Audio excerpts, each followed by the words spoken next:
My mother branded me mentally unstable and insisted my sister move into my apartment to take care of me.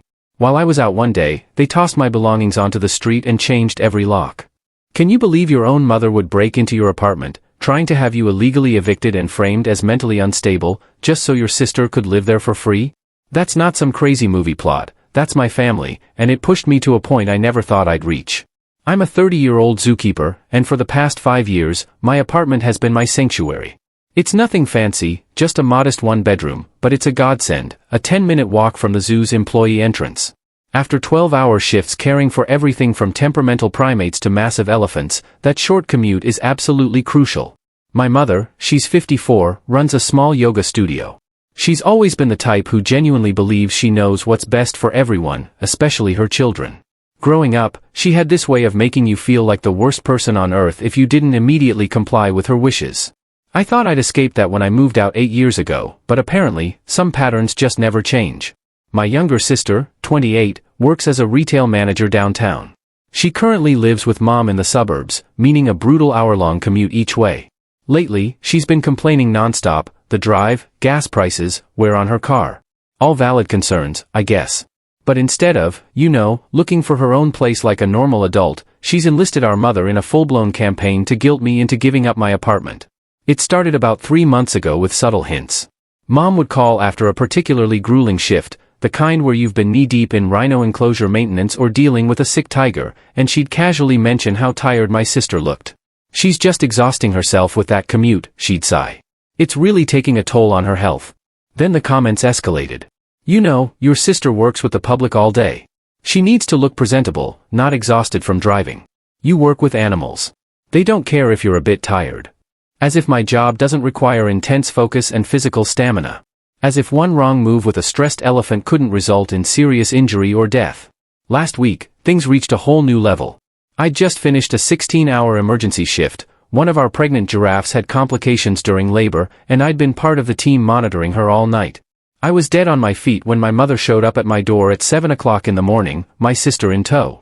"We need to talk about the apartment situation," my mother announced, pushing past me into my living room. My sister followed, already eyeing the place like she was mentally arranging her furniture. "What apartment situation?" I asked, though I knew exactly where this was heading. "Don't be selfish," my mother said, settling onto my couch as if she owned the place. "Your sister desperately needs this apartment. Her commute is killing her. You're young and strong. You could easily find another place farther out. Plus, you make decent money at the zoo." I wanted to laugh. Decent money? I make enough to live comfortably, sure. But zookeeping isn't exactly a path to riches. Most of us do it because we're passionate about conservation and animal welfare, not because of the paycheck. Meanwhile, my sister, as a retail manager, actually makes more than I do, something my mother conveniently ignores. "This apartment is rent-controlled," I pointed out. "I pay $800 a month for a place that would normally cost $1,500. If I moved, I'd be paying nearly double for something probably farther from work." "You could bike," my sister chimed in. "Or take the bus. You're always going on about being environmentally conscious anyway." The irony of her suggesting I take public transportation while she refused to do the same wasn't lost on me, but I was too exhausted to argue properly. I told them I needed to sleep and practically pushed them out the door. Since then, the guilt trips have been relentless.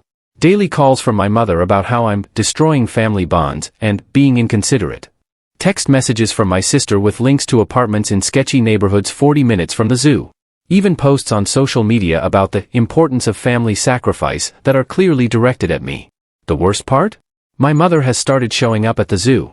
She'll appear during my lunch break, standing by the employee area with that disappointed look she's perfected over the years. My coworkers have started noticing, and it's embarrassing. Yesterday, she brought my sister along, and they stood there watching me clean the penguin habitat, shaking their heads as if I was committing some grave sin by keeping my own apartment.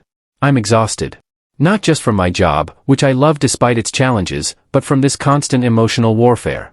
After spending my days ensuring the welfare of creatures who depend on me, making sure the lions are healthy, the chimps are stimulated, the reptiles have proper heating, I come home to messages about what a terrible son and brother I am. My mother keeps saying my sister desperately needs this apartment.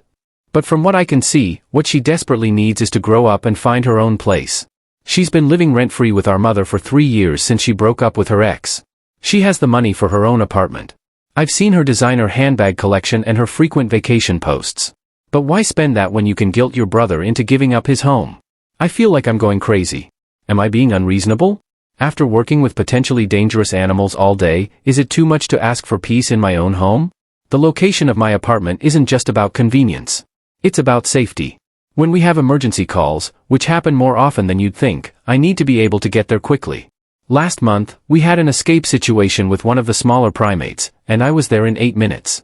If I lived where my mother wants me to move, it would have taken 40 minutes minimum. I don't know what to do anymore. The stress is affecting my work. Yesterday, I nearly made a mistake with medication dosages for one of the bears because I was so distracted by another guilt trip text from my mother. My supervisor noticed I seemed off and asked if everything was okay. How do you explain that your mother is trying to force you out of your apartment without sounding like you're dealing with some ridiculous family drama? I love my family. I really do. But I'm starting to resent them. Is that wrong? I've worked hard to get where I am. I spent years volunteering, getting my degree in zoology, working unpaid internships, and finally landing this position. My apartment is part of what makes this life sustainable. But according to my mother, I should sacrifice all of that because my sister doesn't want to apartment hunt like every other adult in the city. I'm at my wit's end here. Part of me wants to just go completely no contact, but then the guilt kicks in. They're family after all. But when does family obligation end and self-preservation begin? The cameras. It's been 2 weeks since my original post, and things have escalated in ways I never imagined. After reading everyone's comments and advice, I realized I needed to take protective measures. Several of you mentioned that my mother might have made copies of my keys over the years, and that thought kept me up at night. So, I did 2 things. I changed my locks and installed hidden cameras in my apartment. The locksmith came while I was off work last Tuesday. I also had him install a deadbolt that can only be locked and unlocked from the inside when I'm home. The cameras were trickier. I wanted them to be completely invisible. I ended up getting tiny ones that look like smoke detectors and USB chargers. They record to a cloud server and send alerts to my phone when they detect movement. I didn't tell anyone about these changes. Not my friends, not my coworkers, and definitely not my family. I figured if nothing happened, great. I'd just have some extra security. But part of me, the part that's known my mother for 30 years, suspected something was coming. I was right. This past Thursday, I was scheduled for an overnight shift at the zoo. We were monitoring a sick tapir, and someone needed to check on her every 2 hours throughout the night. It's not unusual, overnight shifts are part of the job when you work with animals. I'd mentioned it offhandedly to my mother earlier in the week when she called to guilt trip me again about the apartment. You work such terrible hours, she'd said. Another reason why your sister needs the apartment more. Her schedule is much more reasonable. At around 11 p.m., while I was sitting in the veterinary office at the zoo preparing medications, my phone buzzed with a motion alert for my apartment cameras. My blood went cold. I opened the app, and there they were, my mother and sister, clear as day, standing in my living room. My hands were shaking as I watched the live feed. They weren't even trying to be subtle. The lights were on, and they were walking around like they owned the place. My mother was on her phone, and I could see her mouth moving rapidly. She was clearly talking to someone. My sister had a measuring tape out and was measuring the walls, the windows, even the kitchen counters. But then it got worse. So much worse. The camera's audio isn't perfect, but it's good enough. I turned up the volume on my phone and listened to their conversation. My mother was apparently on the phone with a locksmith. Yes, we need someone first thing in the morning, she was saying. My son is away and we need to change the locks. He's been having some mental health issues and we're concerned about his stability. Yes, we're his family. I'm his mother. No, we don't need to wait for him. This is for his own good. My sister was nodding along, and then she said something that made my stomach drop. Make sure to tell the super that he had a breakdown. That way, when he tries to get back in, they'll think he's having an episode. They stayed for another hour, going through my closets, my drawers, even my refrigerator. My mother took photos of everything with her phone. At one point, she picked up a photo of me with my coworkers at the zoo's anniversary gala and shook her head. Such a waste, she said. He could have been so much more than someone who shovels animal droppings. My sister laughed. Well, at least this apartment won't be wasted on him anymore. I've already told my friends I'm moving in next week. Do you think he'll actually try to fight it? He won't have a choice, my mother replied. Once we change the locks and I tell everyone he's having mental problems, who's going to believe him? I'm his mother. I know what's best for him. They finally left around 12:30 a.m. I sat in the zoo's break room, staring at my phone, feeling like I was in some surreal nightmare. My own mother and sister had broken into my apartment and were planning to illegally evict me by claiming I was mentally unstable. I couldn't focus on work after that. My supervisor noticed and asked if I was okay. I told him I was dealing with a family emergency, which wasn't exactly a lie. He let me take a break, and I used that time to do several things. First, I backed up all the camera footage to multiple locations, my personal cloud, a USB drive, and I even emailed copies to myself. Second, I called a lawyer friend from college and left him a voicemail explaining the situation. Third, I texted my building superintendent to confirm that no one under any circumstances was authorized to change my locks without my written permission. The next morning after my shift ended, I rushed home, half expecting to find myself locked out, but my key still worked. Apparently, they were planning to do it later that day. I found a business card slipped under my door from a locksmith with a note saying they'd be back at 2 p.m. as requested by the tenant's mother for emergency lock change. I called the locksmith company immediately and explained that this was attempted fraud, that I was the legal tenant, and that no lock change had been authorized. The receptionist was horrified and assured me they would cancel the appointment and make a note in their system.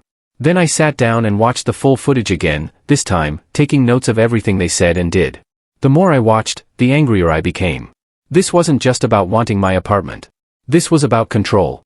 My mother genuinely believed she had the right to orchestrate my life, to take what was mine and give it to my sister because she deemed it appropriate. My lawyer friend called me back that afternoon. After hearing the full story and reviewing some of the footage, his response was immediate.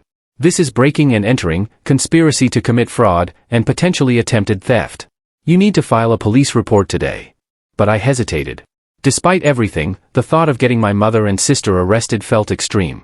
So instead, I did something else. I called them both and asked them to meet me for dinner the next day to discuss the apartment situation. They both agreed eagerly, probably thinking I was going to cave. I'm writing this update now, the night before that dinner. I've prepared transcripts of their conversation from the video. I've printed screenshots showing them in my apartment without permission. I have everything ready to show them that I know exactly what they did and what they were planning. Part of me hopes that confronting them with evidence will be enough to make them back off. But another part of me, the part that's been dealing with this manipulation for 30 years, knows this probably won't end well. My mother doesn't handle being challenged well, especially when she's caught doing something wrong. She tends to double down, to escalate, to rally family members and friends to her side with twisted versions of events. I've also taken additional precautions. I've informed my supervisor at the zoo about the situation in broad strokes, that family members are trying to force me out of my apartment and it might affect my availability if legal issues arise. He was surprisingly supportive and told me to take whatever time I needed to sort it out. Tomorrow's dinner will determine how this all plays out. Will they apologize and back off when confronted with evidence? Will they try to gaslight me into thinking I misunderstood what I saw and heard? Or will they escalate even further? I guess I'll find out soon enough. The dinner was a disaster, but exactly the kind of disaster I should have expected. I arrived at the restaurant early, choosing a table in a corner where we'd have some privacy but still be in public. I had my phone recording audio in my pocket and all the evidence saved to show them. When they walked in, both were practically glowing with anticipation. My sister was already talking about paint colors before she even sat down. "I'm so glad you've come to your senses," my mother began, not even looking at the menu. "Family should always come first. Your sister has already started packing, and we can have you moved out by this weekend." "Actually," I said, pulling out my phone. "We need to discuss what happened Thursday night." The change in their expressions was instant. My mother's face went from smug satisfaction to confusion, then to careful neutrality. My sister just looked panicked. "I don't know what you mean," my mother said slowly. I pulled up the video on my phone and turned it toward them. It was the clip of them in my apartment, clear as day, with my mother on the phone with a locksmith. I let it play for about 30 seconds before stopping it. The silence was deafening. Other diners were chatting around us, but at our table, you could have heard a pin drop. My sister's face had gone pale, while my mother's had turned an alarming shade of red. "You put cameras in your apartment," my mother finally hissed. "You filmed us without our consent." "You broke into my apartment," I countered. "You were planning to illegally evict me by changing my locks and telling people I was mentally unstable." "We have a key," my mother snapped. "That's not breaking in. I'm your mother. I have every right to check on your well-being." "Having a key doesn't give you the right to enter without permission," I said. "And you definitely don't have the right to conspire to change my locks and take over my lease." My sister finally spoke up, her voice shaky. "You can't prove we were actually going to do anything. We were just looking around." I pulled up the audio clip of them discussing the locksmith and their plan to claim I was having a breakdown. My sister's face went even paler, if that was possible. "This isn't a legal recording," my mother said, her voice rising. "You can't use this against us." "Actually, it's my apartment, and I can record whatever I want in my own home," I replied. "And I've already consulted a lawyer. What you did constitutes breaking and entering, conspiracy to commit fraud, and attempted theft." That's when my mother lost it. Really lost it. She stood up so fast her chair scraped loudly against the floor, drawing attention from nearby tables. "How dare you," she shouted. "After everything I've done for you. I gave birth to you. I raised you. And this is how you repay me? By treating me like some common criminal? You literally broke into my apartment to steal it from me," I said, trying to stay calm. "It's not stealing when it's family," she screamed. "Your sister needs that apartment. She needs it. You're just being selfish, holding on to it when you could live anywhere." The manager was approaching our table now, and other diners were openly staring. My sister was tugging on my mother's arm, trying to get her to sit down, but she shook her off. "You're going to give your sister that apartment," she said, her voice low and threatening now, "or I will make your life hell. I'll tell everyone at the zoo what kind of son you really are. I'll show up every day. I'll tell them you're unstable, that you need help. Who do you think they'll believe? A concerned mother or someone who secretly records his own family?" That's when I realized there was no reasoning with her. This wasn't about the apartment anymore, if it ever really was. This was about control, about her inability to accept that I was an adult who could make his own decisions. "If you come to my workplace again, I'll file a restraining order," I said quietly. "If you try to contact my employer, I'll press charges for harassment. And if you or my sister come near my apartment again, I'll file the police report my lawyer has already helped me prepare." My mother laughed, but it was an ugly sound. "You wouldn't dare. I'm your mother. And that's why I'm giving you this chance to walk away," I said. "Leave me alone. Leave my apartment alone. Leave my job alone, or I'll have no choice but to involve the police." She grabbed her purse and stormed out, knocking into a waiter on her way. My sister hesitated, looking between me and the door. "You know this is wrong," I said to her. "You know what you were doing was illegal." She bit her lip, then said quietly, "She said you wouldn't actually need to move out. She said we'd just share it for a while until you found somewhere else. She made it sound like you'd agreed, but we're just being difficult about the timing."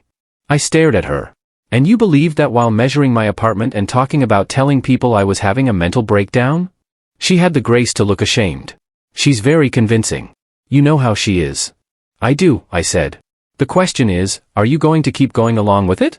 She didn't answer, just grabbed her things and left. That was 3 days ago.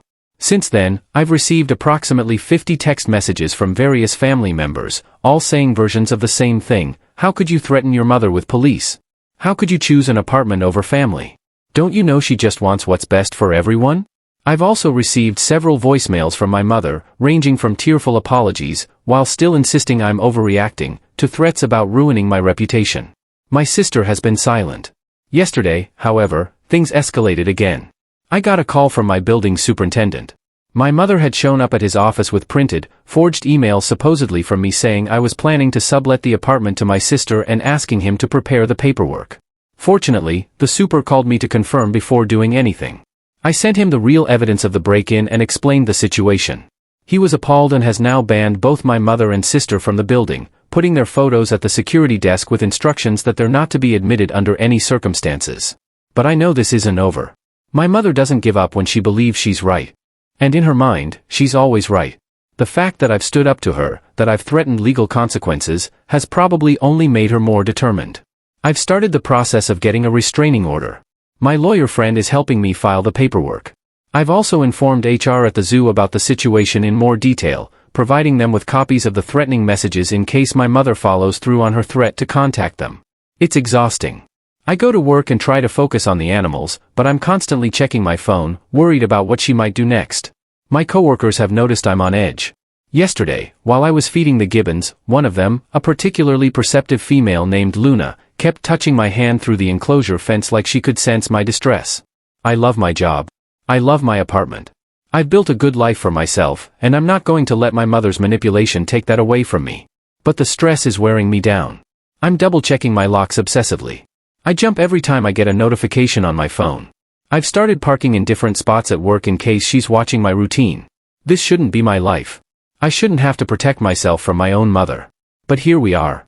I'm going to the police station tomorrow to file the report. I've put it off long enough, hoping things would calm down, but the forged emails were the last straw. My mother has shown she's willing to commit fraud to get what she wants. My sister might have been a somewhat unwilling accomplice, but she was still an accomplice. I'll update again once I've filed the report and know what the next steps are.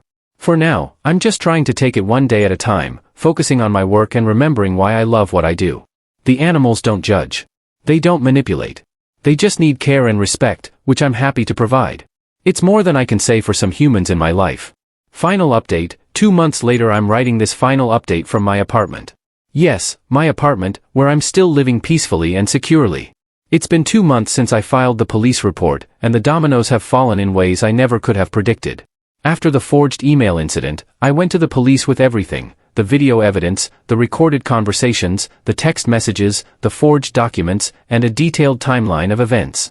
The detective assigned to my case was a middle-aged woman who took one look at the evidence and said, "This is one of the clearest cases of attempted fraud and conspiracy I've seen in a while."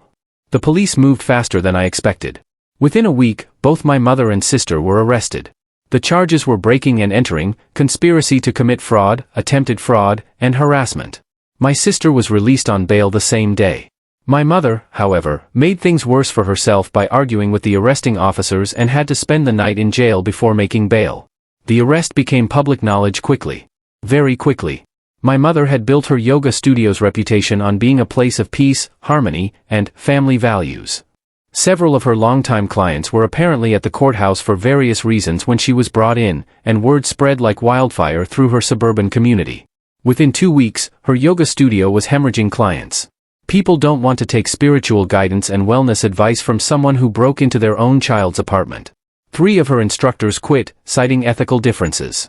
By the end of the month, the building owner had terminated her lease, citing a clause about maintaining a reputation consistent with the wellness center's values. My sister's situation unfolded differently, but was equally devastating for her. Her company has a strict policy about employees with pending criminal charges, especially charges involving fraud and theft. She was immediately suspended pending investigation. When the corporate office reviewed the case and saw she was on camera planning to defraud her own brother, they terminated her employment. The retail world is surprisingly small in our city, and word got around.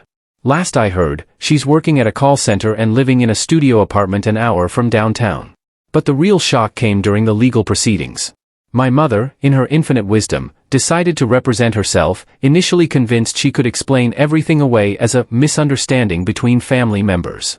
During the preliminary hearing, she actually told the judge that she had maternal rights to her adult son's property and that I was being mentally manipulated into keeping the apartment for my sister. The judge's response was measured but devastating. "Ma'am, your son is a 30-year-old professional with no history of mental illness. You, on the other hand, are on camera committing multiple crimes. I strongly suggest you obtain proper legal representation." She finally hired a lawyer, but the damage was done. The prosecutor had everything they needed and then some. My mother's own words in court had essentially confirmed her guilt and her twisted reasoning. 3 weeks ago, they both took plea deals. My mother got 2 years probation, 200 hours of community service, and a restraining order keeping her at least 500 feet away from me, my apartment, and my workplace. She also had to pay restitution for the locksmith call-out and my legal fees. My sister got 1 year probation and 100 hours of community service, with her own restraining order. The impact on the family has been seismic. My extended family is split. Some relatives still think I should have handled it within the family and that getting law enforcement involved was too extreme. Others, particularly my aunt, my mother's sister, have reached out to say they're proud of me for standing up to her, sharing their own stories of her manipulation over the years that they never had the courage to confront. My father, who divorced my mother 15 years ago and moved across the country, called me after hearing about everything. "I'm sorry you had to go through this," he said, "but I'm not surprised. It's why I left. She always had to control everything and everyone." At work, the situation actually improved my standing. My supervisor and the zoo administration were incredibly supportive throughout the ordeal. They increased security measures and made it clear that any harassment of employees would be met with immediate legal action. Last month, I was promoted to senior zookeeper, a position I've been working toward for 2 years. My supervisor mentioned that my handling of the difficult personal situation with professionalism and dedication to my work, despite the stress, had demonstrated the kind of character they value in leadership positions. The promotion came with a raise that, ironically, means I could now afford a nicer apartment closer to the zoo if I wanted. But I'm staying put. This apartment isn't just about the convenient location or the affordable rent anymore. It's about the principle. It's my home, and I defended it. I've also started therapy to process everything that happened. My therapist has helped me understand that my mother's behavior wasn't normal parental concern, but rather a pattern of narcissistic control. Growing up, I'd normalized her manipulation, her guilt trips, her belief that she had the right to control her adult children's lives. The apartment situation was just the latest and most extreme manifestation of a lifetime of boundary violations. My sister and I haven't spoken since the plea deals were finalized. Mutual friends tell me she's bitter, claiming I ruined her life over an apartment. She apparently doesn't see, or won't acknowledge, that she made choices that led to her current situation. She chose to participate in the break-in. She chose to go along with a plan to claim I was mentally unstable. She chose to measure my apartment for her furniture while I was at work. Every consequence she's facing stems from her own actions. My mother, from what I hear through the family grapevine, is living with her sister and trying to restart her yoga business online. Her probation prevents her from contacting me directly, but she's made sure relatives know she considers herself the victim in all this. According to her narrative, she was just a concerned mother, trying to help both her children. And I'm a cruel son who chose material possessions over family. But here's the thing I've learned through all of this. Choosing yourself isn't cruel. Defending your boundaries isn't selfish. And family isn't a free pass to violate someone's rights, property, and peace of mind. I'm doing well now. Really well. The stress that had been affecting my work is gone. I can focus entirely on what I love, caring for the animals and contributing to conservation efforts. Just yesterday, I successfully introduced 2 rescued sun bears to each other. A delicate process that required patience and careful observation. Watching them play together for the first time, I felt a peace I hadn't experienced in months. My apartment feels like a sanctuary again. I've removed the hidden cameras. I don't need them anymore. The restraining orders and the building security measures mean I can relax in my own home. I've even started having friends over again, something I'd stopped doing when the family drama was at its peak. Sometimes late at night, I do feel sad about how things ended. I mourn the relationship I wish I could have had with my mother and sister, one based on mutual respect and healthy boundaries. But I've accepted that you can't have a healthy relationship with someone who doesn't see you as a separate person with your own rights and autonomy.